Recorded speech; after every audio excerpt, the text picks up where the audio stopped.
আমি যতটুকু জানি পত্রপত্রিকা আসছে, ব্যক্তিগত নলেজ থেকে, টেলিভিশন থেকে জানছি, তাদের মোটামুটি বেশিরভাগ পয়েন্টে ঐক্যমত হয়ে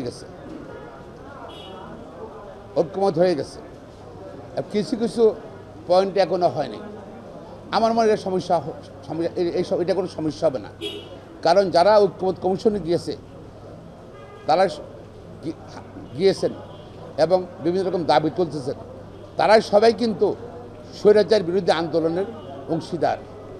একটা বৃহত্তর ঐক্য সবার মধ্যে আছে, বৃহত্তর ঐক্য যে স্বৈরাচারের বিরুদ্ধে আন্দোলন, তার ঐক্য, গণতন্ত্রের জন্য, তার সবার জন্য গণতন্ত্র চায়। তবে কীভাবে গণতন্ত্র একজন একভাবে চিন্তা করতে পারে, আমার মনে হয় এটা কোনো সমস্যা হবে না। এক জায়গাতে ঐক্য আছে যে আমরা গণতন্ত্র চাই, আইনি শাসন চাই, মানবাধিকার চাই।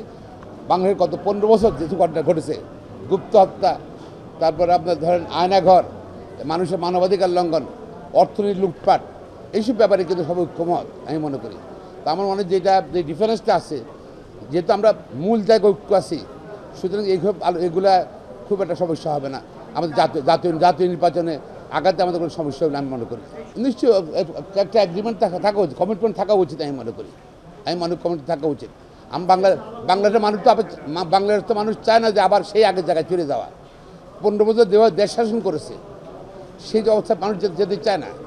এবং এখানে যারা ঐক্যমত কমিশনে যাচ্ছেন, সবাই কিন্তু এই ব্যাপারে একমত যে আমরা 15 বছর যা ঘটেছে বাংলাদেশে, সেরকম অবস্থা আমরা যেতে চাই না।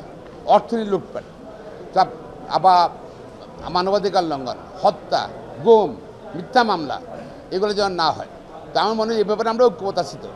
তো এগুলা ছোটোখাটো ধরেন প্রত্যেকটা দলের নিজস্ব আদর্শ আছে, নিজস্ব ইশতেহার আছে, ভিন্নতা থাকবেই, কিন্তু মৌলিক জায়গায় ঐক্যমত হলে সমস্যা হবে না। আর যদি আমার ধরেন আজকে বাংলাদেশের মানুষ ভোট দিতে চায় এবং বাংলাদেশের মানুষ তাদের নির্বাচিত প্রতিনিধিত্বে তারা ক্ষমতা পাঠাতে চায়, সুতরাং নির্বাচনে নিশ্চয়ই সবাই আসবে আশা করি, এবং নির্বাচনে অংশগ্রহণ করবে।